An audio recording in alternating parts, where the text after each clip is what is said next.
Bijouterie Pantsu, manolotra anao ny logité.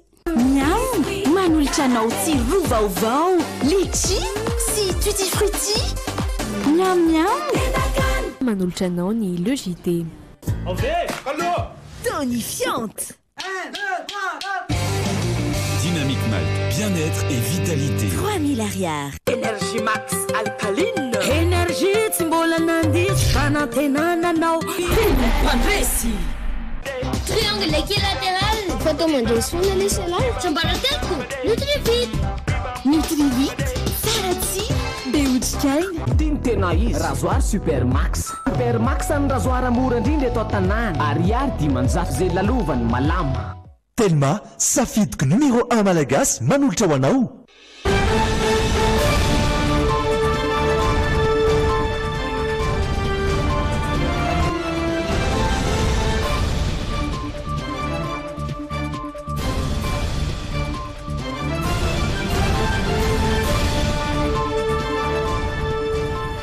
Miarabatoboka ary falotsidika ny tokantranonao indray amin'izao takarivany alatsinainy fa 5 € ny volana martsa izao tonga soa tanatin'ny fotoanan'ny fampahalalam-baovao ny logité izany reto ny lohateny. Zaza telo no lasan'ny rano tany amin'ny faritry ny village touristique ny Mahajanga efa afatra somatsara ny roa ny iray kosa mbola karoan'ny mpamonjy fona hatramin'izao. Nahazo vola mitetina 550 miliara ariary avy amin'ny FMI Madagasikara toana izay fanamafisana ny tahirim-bola vahiny ny firenena. Teratany Indo-Pakistany iray no nambony nandritra ny fandrobana ny trano fonenany teny Beoririka isan'ny voaroroa tamin'ny trangio ny mpanampiazy. Any ivelany toto somatsara tany amin'ny serana ny Mall de Norvège ilay sambo lehibe Viking Sky ho taterina amintsika ato anatin'ny logité ny zava-misy miaina ny mpandeha. Asaina mpanazanary sika tompoko lasy sy tompoko vavy anaraka ny logité hatramin'ny farany. Mahalatsinainy andro dia ny zanam-pandaharana ID Sport no rahantsika misy ihany koa ny Oyanao sy ny Ansority izay hitantsika eo anatin'ny tapany faharoa ndao aloha anaraka ny vaovao izay sokadiny androany ary.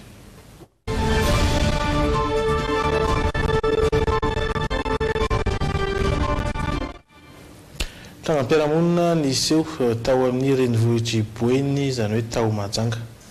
Saika lasa matetika tatoato ny fahadoboana an-dranomasina tao Mahajanga fa indrindra tany amin'ny faritry ny village touristique zaza foana no lasibatra tamin'ny tapabolana zazalahy 12 taona no matina letiky ny rano ny sabotsy teo zaza telo hafa kosa no mbola lasibatra ny roa afatra somatsara ny iray kosa mbola ifampiadiavana miaraka amin'ny mpamonjy fona hatramin'izao.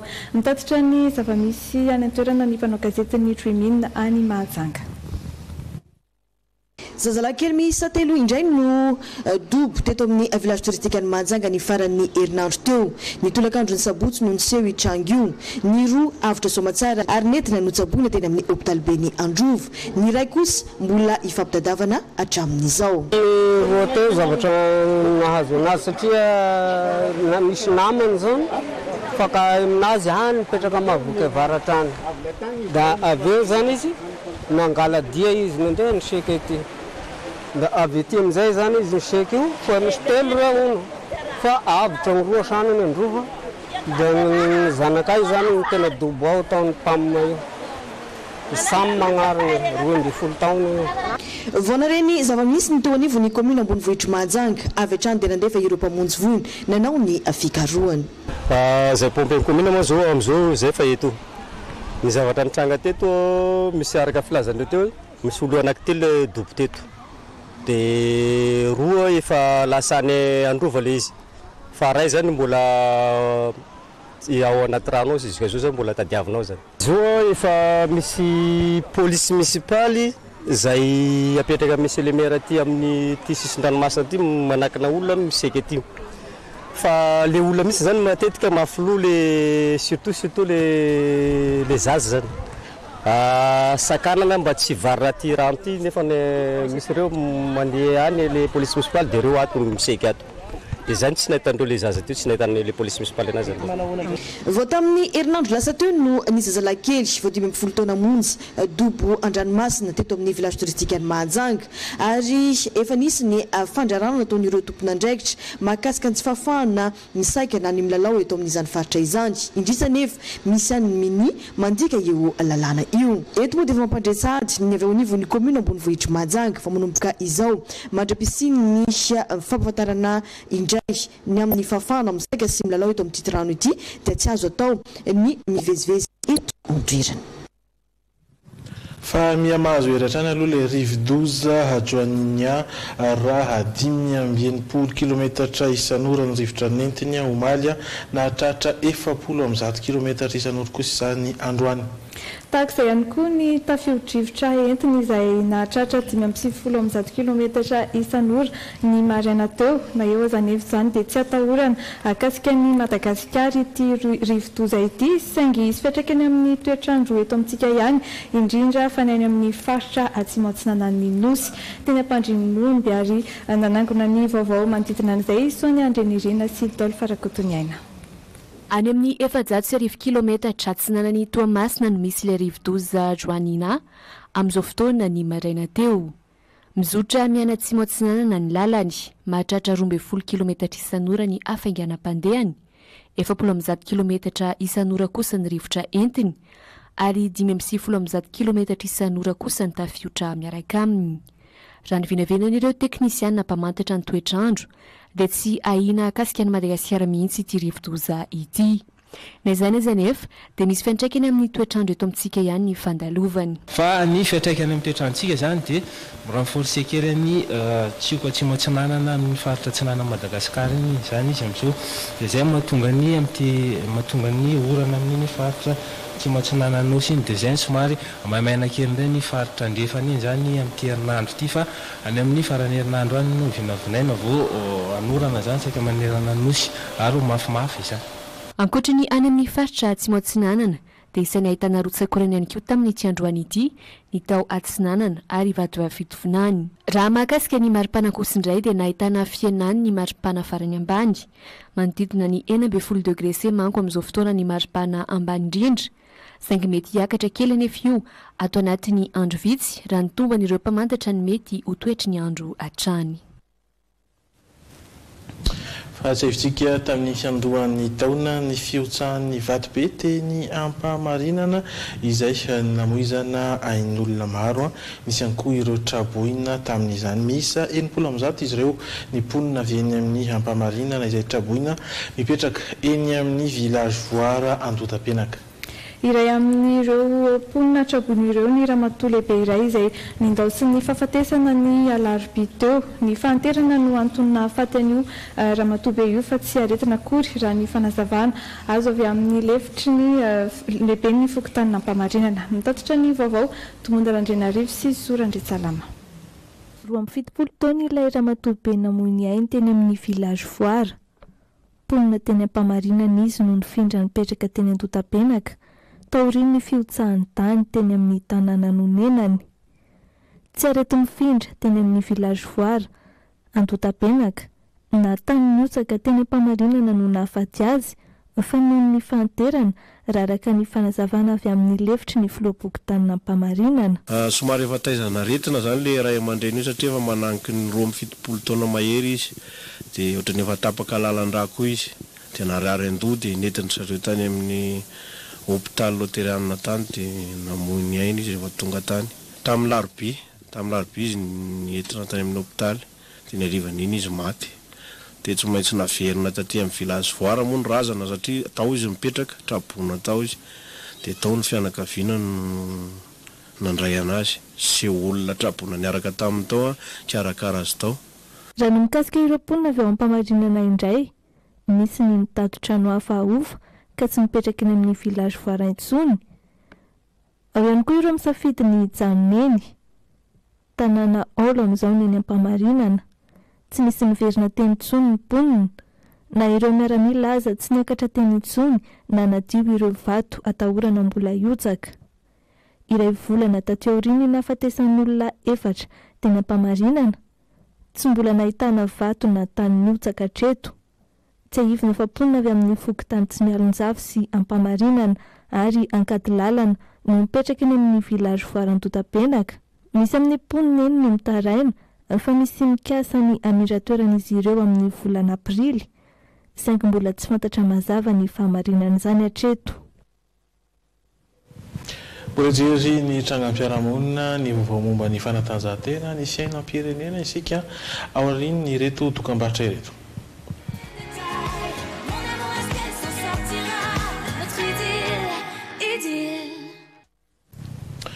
Mitoy ny logité ary ny fanatanjahantena avy hatrany no andeha no izantsika izany. Niondrika teo anatrehan'ny lioan'ny teranga sénégalais tamin'ny isa aotra no roa maly ny barean'ny Madagasikara lalao ny andro faran'ny fanotsanana isamondrona iatrehana ny kanina 20 sy 2 ny lalao izay tanterahana ny sabotsy teo. Na izany aiza dia efa samy tafita ho an'ny Egypte avokoa ny ekipa rotonta ho arahantsika misimisy kokoa ao anatin'ny ID Sport ny mikasika izany miampy ireo vaovao ara-panatanjahantena hafa. Fa anisan'ny vaindondra rany filoha Rajoelina ny hanosika ireo ekipa malagasy rehetra izay hiaro ny voninahim-pirenena. Ankoatra ireo fampanantenana samihafa dia nanambara ny anangana akademia malagasy momba ny fanatanjahantena amin'ity taon'ity ny filohan'ny Repoblika Malagasy ampiroboroboana izay sehatry ny fanatanjahantena izay. Fampanantenana maro hatrany no nomen'ny filoha Andry Nirina Rajoelina ho fanohanana ireo ekipa pirenena malagasy samihafa na taranja inona na inona misy azy. Efa nametraka tetika samaro ny tenany na eo amin'ny fanomanana na fiatrehana ny fifaninanana ho ataon'ny ekipa pirenena malagasy raha ny filazan'ny filoha hatrany ampiandohana. Tafiditra anatin'izany ohatra ny fananganana akademia ho an'ny fanatanjahantena izay nambarany fa tsy maintsy vita ao anatin'ny herintaona sy tapanio eo. Tetsakilan'izay isan'ny tokony omen'ny filoha nandritra ny fampelezan-kevitra ny fandefasana mivantana amin'ny fahitalavim-panjakana ny lalao rehetra izay ho ataon'ny ekipa pirenena malagasy eo amin'ny taranja baolina kitra ary ahita izany ny malagasy rehetra. Niteraka resabe tao amin'ny tambazotra sosiala nefa ny tsy fandefasana ny lalao izay ny fanandrina ny baren'ny Madagasikara tamin'ny Senegal tao Mozambika ny sabotsy lasa teo. Lalao izay efa nandrasany malagasy rehetra. Tsy fanantenana be satria izay mba teritreritra hoe mba hivoaka eto amintsika ilay izy. Dia mba hoe hijery nefa tsy haiko hoe tsy manam-bola ve antsika ny fanan'ilay zavatra sa hoany. Dia ohatran'ny nampatohana kely ilay hoe tsy nandeha tamin'ny TVM chaîne nationale antsika moa ilay izy. Dia tsy azoko hoe fa mahina loatra moa nefa ilay izy accessible tamin'ny Canal Plus raha tsy diso sa hoe tamin'ny chaîne tsy haiko hoe international nga fitena zanga moa. Za nahita ilay izy en ligne natao mijery. En ligne no mijery tsy nampanina anazy na tsy nandeha. Tena kivo mihitsy satria ilay zany ekipa pirenena tokony tohanana hatrany farany zany tokony alefa foana zany na dia hoe tsy mikanta ilay match zany. Tsy mbola nanome fanazavana mikasika izay ny tompony andraikitra hatreto. Fantatra kosa fa manodidina ny 10,000 euro ny sara ny fandefasana ny lalao mivantana izany hoe any amin'ny 200 tapitrisa ariary ihany. Vola izay tsy mbola tafiditra anatin'ny teti-bolam-panjakana araka ny fanazavana hatrany. Fanjakana kosa aloha raha aloha tsy tokony mba hoe anao atsirambina ireny zany satria malagasy rehetrarehetra ke mahita ny match iny daholo. Ny Ligue des Champions raha mandeha amin'ny radio, mandeha amin'ny télé dia baolina hoe mba malagasy ve mba miandrandra an'ilay hoe hitan'ilay hoe maitso fotsy mena mihitsy mba ho hitany hoe samy miandry an'iny daholo ange malagasy rehetrarehetra. Dia raha resaka ataoko hoe 300 millions ve dia tsy hanana fanjakana ve zany. Nefa ny varomora milaza hoe tonga nefa ny le varomora nefa tsy hita hoe fa hoe varomora ny anarany. Tsy rehefa zavatra tenenina tsy maintsy tanterahana ihany dia tsy lasa dia makivy ihany zany satria ohatra nambanina foana tsika hoe zavatra mandeha dia tsy tanterahana foana. Androany dia niona tamin'ny ekipan'ny Gendarmerie pirenena malagasy eo amin'ny taranja volleyball ny filoha Andry Nirina Rajoelina tetsy Ambotsirohatra. Nanolotra vola mitetina 50 tapitrisa ariary azy ireo ny filoha hiatrehana ny lalao izay ho tanterahany any Egypte. Fa nazo vola mitetina 10,9 miliara ariary tamin'ny FMI ihany koa i Madagasikara. nankatoaviny izany taorian'ny fitsidiana nataony sampandraran'ny FMI teto an-toerana ny volana septambra 2024 lasa teo. Ankoatra ny fanamafisana ny tahirim-bola vahin'ny firenena dia fantatra fa anamorana ny famatsim-bola avy amin'ireo mpamatsy vola hafa koa io vola io. Nakatoary ny filakevim-pitantanana ny tahirim-bola iraisam-pirenena ny 20 martsa 2024 ny famaranana ny fanadiadiana faha-efatra ny fandaharana asa facilité élargie de crédit na ny FEC ho an'ny Madagasikara. Taorian'ny iraka indrony sesy nataon'ny sampandrarahany FMI ny volana septambra 2024 sy volana febroary 2024 lasa teo. Nanome vola mitetina 5.50 miliara ariary ho an'ny Madagasikara araka izany izy ireo. Vola izay natao indrindra anoezana ny ezaka amin'ireo fanatsarana mifandraika amin'ny politika akapoben'ny fanjakana na ny PGE. Anisan'izany ny fanenana miandalana ny fanampiana arabola ny orinasany Jirama sy ny fahavononana ny fanjakana tsy ameno amin'ny toana arabola intsony ny sehatra famatsiana solika ary ny fanamafisana ny fahaiza-mitantana sy ny ady tsy misindra fo amin'ny kolikoly. Tanteraka ara-dalàna reo fanamby rehetra izay napetraky ny gouvernement sy ny mpitantana na eo amin'ny lafiny fanovana zany fanovana rafitra réforme structurelle na amin'ireo lafiny tratrarina ireo tanjona arabola indicateur zany dikolazaina amin'izay fotoana izay dia mbola mirosona asantsika zany dia any amin'ny 5e revue ndray tsika zany miomana anao anatanteraka zany atao anatin'ny 2 volana na 3 volana indray azahoantsika vola izay alefa ao amin'ny banque FUB izy io amin'ny anankiray ho tantana amin'ny banque FUB ao anatin'ny tahiry ivelan'ny Madagasikara fa azahoana koa io zany manokatra varavarana amin'ny fanomezana aide budgétaire. Isan'ireo tetikasa ilain'ny vahoaka ohatra ny famatsiana rano fisotro madio izay lara-pahamehana ho azy ireo tahaka ity eto amin'ny fokontany Nanjevakara ity. Tamin'ny sabotsy no tonga nitokana ifodi-drafitr'asa tany Anjeva io ny banque FUB ny Madagasikara. Mbola itony ny asa araka ny filazany tompona andraikitra trany. Fa eo amin'ny fiainam-pirenena mbola mitohy hatramin'izao ny resabe manodidina ny firotsahana ireo député avy amin'ny antoko IRT isika rehetra district miaraka amin'ny Andry Rajoelina.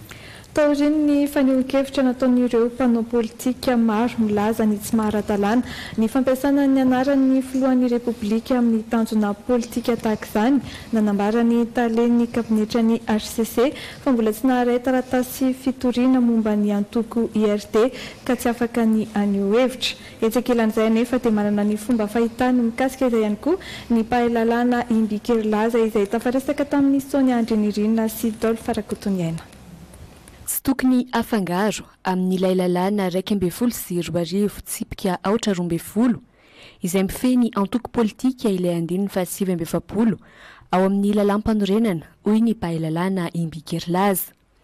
Raha ny fanazavany dia nitovy tamin'ny zavanisy tamin'ny taona 2024 tamin'ny fifidianana solombavam-bahoaka izay nifanindry andalana tamin'ny fifidianana fiodinana faharoan'ny filoham-pirenena imoverina ankehitriny io.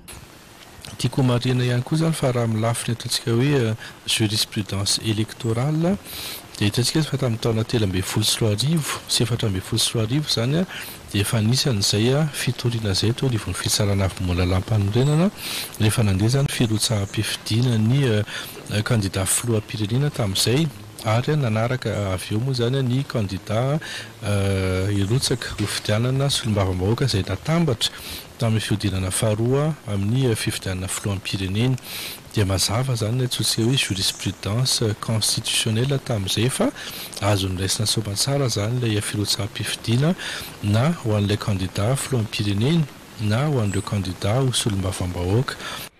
Nilatsaka tamin'ny antoko mapara miaraka amin'ny président Andry Rajoelina tokoa ireo solombavam-bahoaka saingy tsy mbola filohan'ny repoblika kosa nefa ity farany tamin'ny fotoan'androny. Teboka manan-danja tsy mampitovy ny zavanisy tamin'izany sy ny ankehitriny araka ny fandinihan'ireo mpanao politika. Raha ny voalaza ao amin'ny 2020 ny lalam-panorenana dia tsy azo ny filoham-pirenena atao ny mitantana antoko politika. Tsy azo atao ihany koa ny mampiasa ny anarany sy ny andraikiny amin'ny mahafilohan'ny repoblika azy amina tanjona politika sy raharam-pifidianana. io andininy fa 7 ihany kio raha tsy aivina no nanamafisan'ireo antoko politika maro nilaza ny tsy mahara-dalàna ny antoko IRD miaraka amin'ny Andry Rajoelina nanantona ny fitsarana afo momba ny lalam-panorenana izay androany nangataka fanazavana momba izany nambarany talen'ny kabinetra ny HCC izay tsy nanaiky ny alaina sary fa tsy mbola naharay taratasy fitarainana mikasika ny antoko IRD aloha izy ireo androm-panjakana raha teo ny HCC ka tsy afaka mitondra fanazavana manoloana ny fanehoan-kevitra ataona mpano politika izy ireo ny ministerany atitany no mandray ny anaran'ireo vondrona politika miforona nanontany ny ministry ny atitany mikasika ny fitsangana ny antoko IRD izahay saingy tsy nahazo valiteny ny amin'ny antony nahafahan'izy ireo nankatoa izany anarana vondrona politika izany. Tranam-piarahamonina kosa vehivavy teratany indo-pakistanais iray nisy nandroba ary novonoiny natao amin'ny trano fonenany teny Beoririka Omaly. Ny mpanampy azy ihany no ahina ho nahavana ny loza araka ny fampitam-baovao avy amin'ny polisy pirenena tsy mbola voafaritra hatreto ny totalim-bidin'ireo fananana voaroba efa mandeha kosa ny famitorana ataon'ny mpitandron'ny filaminana fanampim-baovao hoentiny Jasiel Lanjarafeny sy Stéphane Rakotomalala.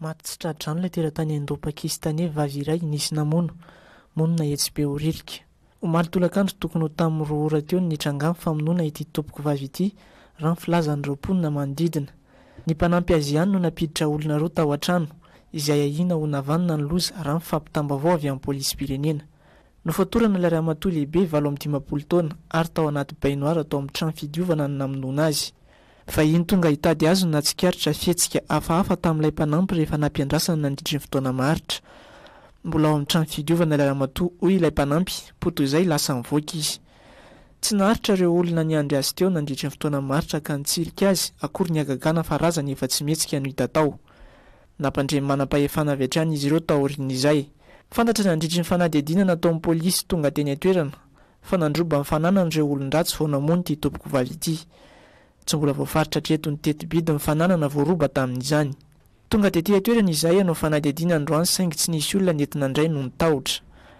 hita tetỳ atoerana kosa ilay ramatoa kely milaza ho mpanampy n'ilay karana tokony ho tamin'iray ora tolakandro teo nisy polisy tonga tetỳ naka azy mandeha mifamitorana tsara ho fantatra fa ity ramatoa ity sy ny mpanampiny ihany no miray trano manofa trano izy ireo ary tsy lavitra fa ao ambonin'ny toerana misy azy ihany no mipetraka ny tompo-trano ankoatr'izay mbola misy olona hafa ihany koa ao ambany ankoatra ny fakana-keriny lasibatra trano ny teratany vahiny amin'ny fandrobana sy ny vonoan'olona tatoato miteraka resabe eny amin'ny fiarahamonina sy any amin'ny tambazotra serasera ny tranga toy izao misy milaza fa ry zareo samy mpila ravinahitra ihany no mifamono misy milaza fa asan-jiolahy efa mahazovahana eto amintsika andrasana izay ho toy ny fanadihadiana ataony mpitandro ny filaminana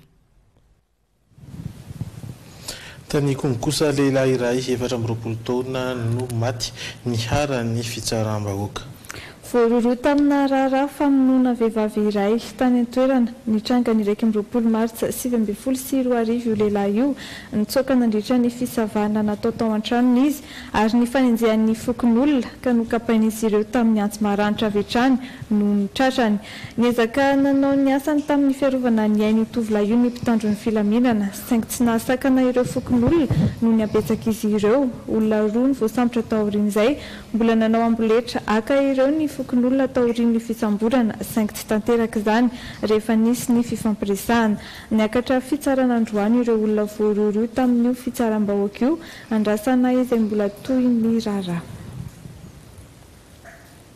lafim-baovao hafa kosa indray vehivavy malagasy 7 miasa ao Koweït no ho ampodiana an-tanindrazana izany dia ho setriny resadresaka ny fanaovan'ireo vehivavy ireo tamin'ny filoham-pirenena izay nanapa-kevitra ny ampody azy ireo fantatra fa efa misy ny fikasana hametraka rafitra mazava amin'ny fampiasana olona any amin'ny firenena arabo mitatitra ny vaovao Trerietoara sy Zorandre Salama mamita iraka ny Koweït ireo délégationna manokana hijery ny fampiodiana sy fandaminana ireo vehivavy malagasy marefo miasany an-toerana solitena avy amin'ny fiadidinan'ny Repoblika ny primature sy ny ministeran'ny rambahiny ary ny ministeran'ny asa sy ny lalàna sosialy no any an-toerana amin'izao fotoan'izao io délégation ihany koa no hidinika ny mikasika ireo izay mbola mila ravinahitra any an-toerana mba hisoroana izay mety ho fahavoazana any aoriana hisy ny fiara-midinika amin'ny manampahefana koesianina amin'ny fametrahana ny drafitra sy ny fifanarahana manoloana ny fampiasana olona ny Koweït. Efa nisy raha teo ny fandiniana sy fandrafetana fifanarahana manokana na accord bilatéral de travail amin'ny firenena koétienne eo amin'izay lafin'izay izay natao teto Madagasikara. Ho atolotra tsy ho ela izany fanarahana izany. Rehefa tontosa sy eken'ny firenena roa tonto io fanarahana io dia azo heverina ny isin'ny fahafahan'ny tsirairay mivezivezy any amin'ny firenena io. Hanaraka ihany koa ny any Liban sy Arabie Saoudite. Madagascar zany hoe hiditra ao anatin'ny Alliance 8.7 dia misy fametrahana rafitra maromaro tokony atao mba hiverenana amin'ny fiarovana ny olona mandeha sy ihany koa mba hanamafisana ny fiarovana ny zon'ilay olona izay. Tsara ny manamarika fa mbola voarara foana hatreto ny fandehanana miasa ny amin'ny tany Arabo tahaka ny Liban, Koweït sy Arabie Saoudite. Manodidina ny 20 reo vehivavy kasain'ny fitondram-panjakana hampodiana amin'ity indray mitoraka ity. Any ivelany indray saika tsy toditany amin'ny seranany Molde any Norvège ilay sambo lehibe Viking Sky. Rehefa nisedra olana ara-teknika ary nikasoka tamina sistany Bearambato, isan'ny fomba iray nanavotana ny mpandeha kosa ny fampiasana helikoptera misy amin'ireo mpandeha no nilaza fa niaina toy ny zava-misy tamin'ny nanjoan'ny Titanic. Mitatitra antsika izany ity sary manaraka ity. Fialan-tsasatra milamina anaty sambo avo lenta no nantenaina. 5 ny afara tamin'ny fidirana hôpitaly izany ho an'ny sasany tamin'ireo mpandeha miisa 700 sy ny ekipan'ny Tatsambo. Rehefa tonga Soamantsara teto Antseranana ilay sambo lehibe Viking Sky. Nanjaka ny fitantainana nandritra ny fotoana na teny ambonin'ny ranomasina ireo mpandeha izay teratany Amerikanina sy Britanika ny ankamaroany. Na izany aza nisy tamin'izy ireo ihany no nahavita naka sary ny zava-misy toy ny tamin'ny Titanic no niainan'ny Rodney Morgan ny zava-misy. Une porte en verre s'est brisée et un mur d'eau de mer. Vaky ilay varavarana fitaratra ary mibosesika niditra tao aminay ilay rano efa 2 metatra ny avony. Ny fond daholo ny latabatra sy ny seza, ny ampoly efa 20. Lasa nilany tamin'izay koa ny vadiko mipetraka telo oko teo. Zay zany ny farany hoy aho. Elle était assise devant moi et d'un coup elle a disparu. Je pensais que c'était la fin. So ihany nefa fa tsy nisy nentin'ny rano ka tafahoatra ny sambo ireo mpandeha. Ny sabotsy teo no saika niaran-doza ity sambo lehibe ity rehefa nikasoka sistany Bearambato. Nisedra olana teo amin'ny lafin'ny motera ilay Viking Sky. Noho izany tapa-kevitra ny manam-pahefana fa navitra ireo mpandeha amin'ny alalan'ny helikoptera ka 80 sy 700 ny mpandeha voatatitra tamin'izany. Isan'ny teraka orohorotsaina ho an'ireo be antitra ny zavan-tranga. I'm 71, he's 74. Raika amin'ny 70 taona ary izy 770 taona. Niara-ny fatorana izay ary niara-nosontonina hamonjy ilay helikoptera. Ma femme et moi-même, on était dans isan'ny nampiakarina voalohany tamin'ny helikoptera za sy ny vadiko. une aventure très réussie. Na izany aza ny maraimben'ny alahady teo vitan'ilay sambo Viking Sky ihany ny nampandeha ny 3 tamin'ireo moterany ka toto Soamantsara teo amin'ny seran'antsambon'ny Molde, Norvège. Plusieurs remorqueurs, il a regagné par ses propres moyens le port de Molde. Fa tsy toy ny tamin'ny herinandro lasa azo lazaina hoe mizotra ampilaminana amin'ny ankapobeny ny hetsiky ny gilet jaune. Nisy ihany nefa ny fifandonana tamin'ny mpitandro ny filaminana tao Nice rehefa nandika ny toerana voarara ireo mpanao fihetsiketsehana ary vokatr'izay dia vehivavy iray raika amin'ny 70 taona no naratra teo amin'ny lohany. Tsy nanaiky moa ny fianakaviany ary milaza ny ametraka fitoriana.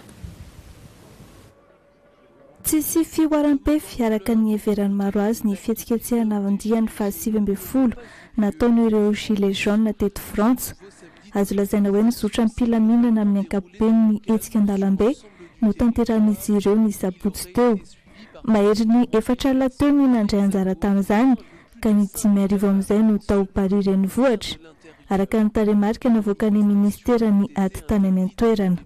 Taorian'ny fahasimbana vokatry ny hetsika tamin'ny herinandro lasa no mafisina ny fitandronan'ny filaminana amin'ireo faritra sy toerana efa nandrarany manam-pahefana fa tsy azo anaovana fihetsiketsehana.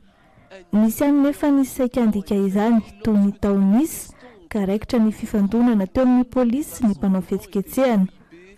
Ramatoa lehibe mahery ny 70 taona no naratra vokatr'izay. Nisokatra avy hatrany ny fanadihadiana ahalalana ny nahatonga ilay ramatoa lehibe naratra mafy teo amin'ny lohany. Nanambara raha teo ny fianakaviany fametraka fitoriana. Sokajin'izy ireo herisetra iny nataon'ny olona mitabedina irany fanjakana ifanandrana amina olona marefa nitranga tamin'ny sabotsy teo. Fantatra kosa fa manaikina ampiasana rakitsary ny avy amin'ny fampanoavana ahafahana mamaritra mazava ny antony tonga ilay mpanao fihetsiketsehana vomavo teo amin'ny lohany.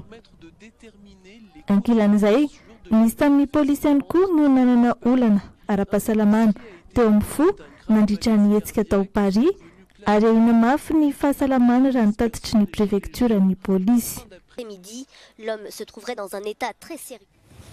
Ireto indray ary ny fampasahivana ireo vaovao izay narahantsika io tamin'ity androany ity tahaka ny farendrehana zaza miisa 3 lasany rano ny tao amin'ny faritry ny village touristique ny Mahajanga ifavitra soamantsara aloha ny rora toka mbola nikarohin'ny mpamonjy voina ny iray tamin'izy ireo.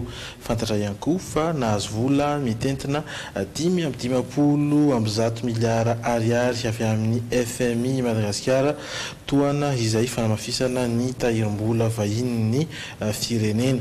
Ary trangam-piarahamonina iray ihany koa teratany Indo-Pakistanais iray namoy ainy nandritra ny fandrobana ny trano fonenany teny Beoririka anisan'ny voaroroy tamin'io trangio ny mpanampy azy.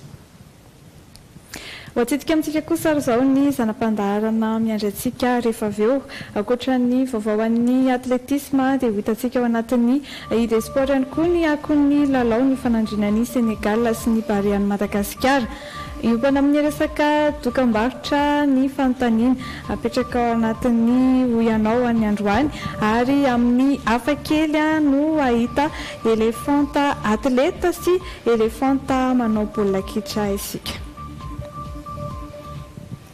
Dia ndahoary aloha anaraka dokam-barotra vetivety ary ferineto hiara hijery ireny zanam-pandarana ireny.